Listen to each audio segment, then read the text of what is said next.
ഈ വീഡിയോ എടുക്കാനായിട്ട് ഭയങ്കര വലിയ പ്രിപ്പറേഷൻ്റെ ഒന്നും ആവശ്യം വന്നില്ല. ഒരു ക്യാമറ എടുത്തു, ഒരു ബാഗും എടുത്തു, മൈക്കും എടുത്തു, ട്രൈപ്പോഡും എടുത്തു, ഇങ്ങ് പോന്നു. ഇതെവിടെയാണ് സ്ഥലമൊന്നും എനിക്കറിയില്ല. ഒരു ട്രെയിൽ കണ്ടുപിടിച്ചു, അത് നടന്നു കയറി വന്നതാണ്. നമ്മുടെ ചാനലിൽ ഓരോ വീഡിയോ അപ്ലോഡ് ചെയ്യുന്ന സമയത്ത് ഞാൻ നിങ്ങളടുത്ത് നാഴിക്ക് 40 വട്ടം പറയുന്നതാണ് ഞാനിനി മുതൽ റെഗുലറായിട്ട് വീഡിയോ ഇട്ടോളാം എന്നുള്ളത്. ആൻഡ്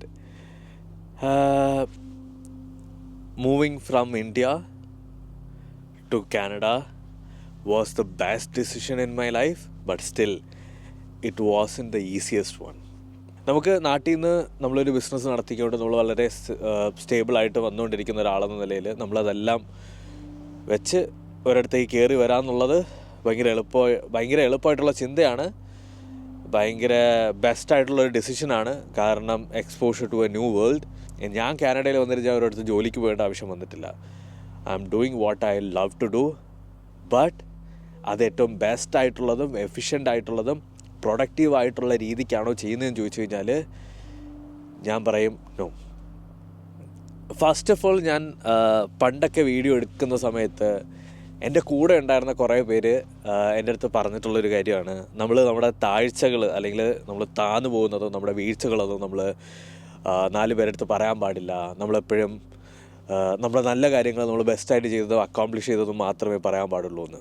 ഞാൻ അങ്ങനെ ഇരുന്ന് ഞാൻ ഭയങ്കര ഇൻസെക്യൂർ ആയിട്ടുള്ളൊരു സ്പേസിൽ പോയെന്ന് തോന്നുന്നു.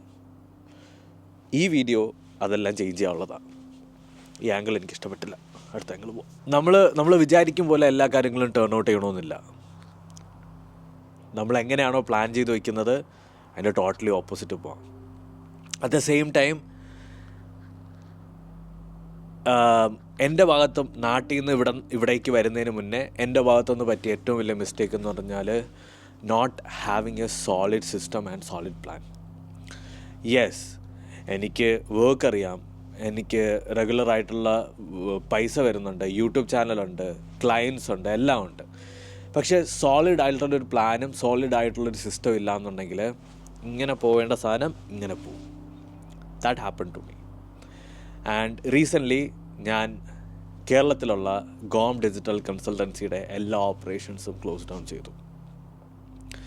കാരണങ്ങൾ കുറേ ഉണ്ട്. അതിൻ്റെ അകത്ത് എൻ്റെ ഭാഗത്ത് മിസ്റ്റേക്സ് ഇഷ്ടം പോലെ ഉണ്ട്.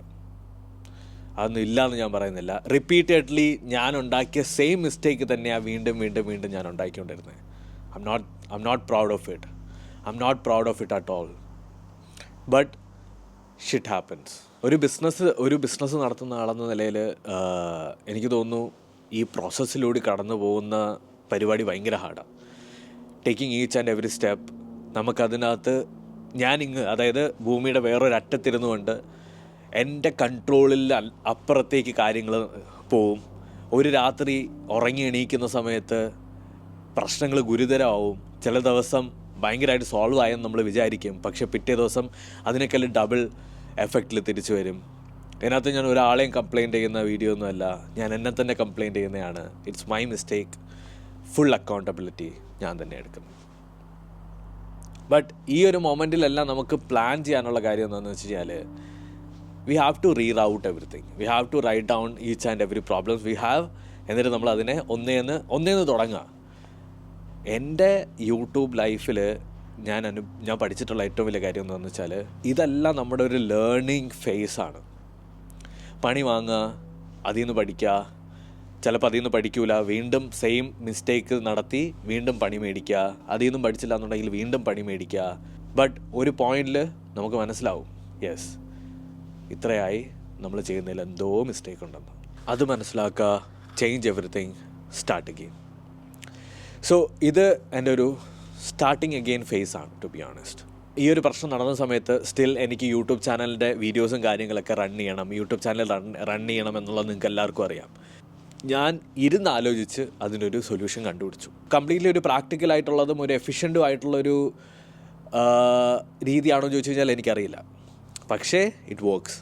ഓക്കെ, എനിക്കിതൊക്കെ പറയാനും ഇതൊക്കെ ഷെയർ ചെയ്യാനും ഒരു പ്ലാറ്റ്ഫോം ഉണ്ട്. ഞാൻ എൻ്റെ സക്സസ്സുകൾ മാത്രമല്ലല്ലോ കാണിക്കാനുള്ളത്, എൻ്റെ ഫെയിലിയേഴ്സും കാണിക്കണം. I failed. Managing a business in India from Canada completely failed. Fail ആയതിൻ്റെ റീസണും എനിക്ക് നല്ലതുപോലെ അറിയാം. It's completely my mistake, completely. So I thought I'll start again and ഈ സ്റ്റാർട്ട് ചെയ്യുന്ന സമയത്ത് ഓരോ ഫേസും നിങ്ങളെ കാണിക്കാമെന്നുള്ളൊരു പോയിന്റിലാണ് ഞാനിപ്പോൾ ഇരിക്കുന്നത്. ഐ ഡോണ്ട് നോ ഈ വീഡിയോസൊക്കെ നിങ്ങൾക്ക് ഇഷ്ടപ്പെടുന്നുണ്ടോ ഇല്ലേ എന്നുള്ളത് എനിക്കറിയില്ല. എല്ലാം വളരെ സ്മൂത്തായിട്ട് പൊയ്ക്കൊണ്ടിരുന്ന ലൈഫ് എന്ന് പറഞ്ഞാൽ ഇപ്പം ഒരുമാതിരി തലകുത്തനെയായി. ആൻഡ് പണികൾ വരപ്പോൾ എല്ലാം കൂടി ഒരുമിച്ച് വരും. ഒരു ഫുൾ ടൈം യൂട്യൂബർ എന്ന ഒരു സ്റ്റേജിൽ നിന്ന് ഞാൻ പെട്ടെന്ന് തന്നെ ഒരു ഓൺട്രപ്രനർ, അല്ലെങ്കിൽ ഒരു മാർക്കറ്റിംഗ് ഏജൻസിയുടെ ഓണർ, ഗോം ഡിജിറ്റൽ കൺസൾട്ടൻസി എന്ന മാർക്കറ്റിംഗ് ഏജൻസി നടത്തുന്നു, lots of clients. To be honest, it made me lots of money. ഞാനാണ് ബോസ് എന്നുള്ളൊരു സാധനം പോയി. എങ്ങനെ പോയാലും എന്തൊക്കെയാണെന്ന് പറഞ്ഞു കഴിഞ്ഞാലും എൻ്റെ ക്ലയൻസാണ് വലുത്. അപ്പോൾ എൻ്റെ ക്ലയൻസായി ഏറ്റവും ടോപ്പ് പൊസിഷനിലിരിക്കുന്ന ആൾ. അവരെ ഞാൻ സാറ്റിസ്ഫൈ ചെയ്യുന്നുണ്ട്, അവർക്ക് സെയിൽസ് കൊണ്ടുവരുന്നുണ്ട്, അവർക്ക് പൈസ ഉണ്ടാക്കി കൊടുക്കുന്നുണ്ട്. പക്ഷേ ഞാനൊട്ടും ഹാപ്പിയും ആയില്ല. ഞാൻ ഒരാളുടെ അണ്ടറിൽ കിടന്ന് വർക്ക് ചെയ്യേണ്ടി വരികയും ചെയ്തു.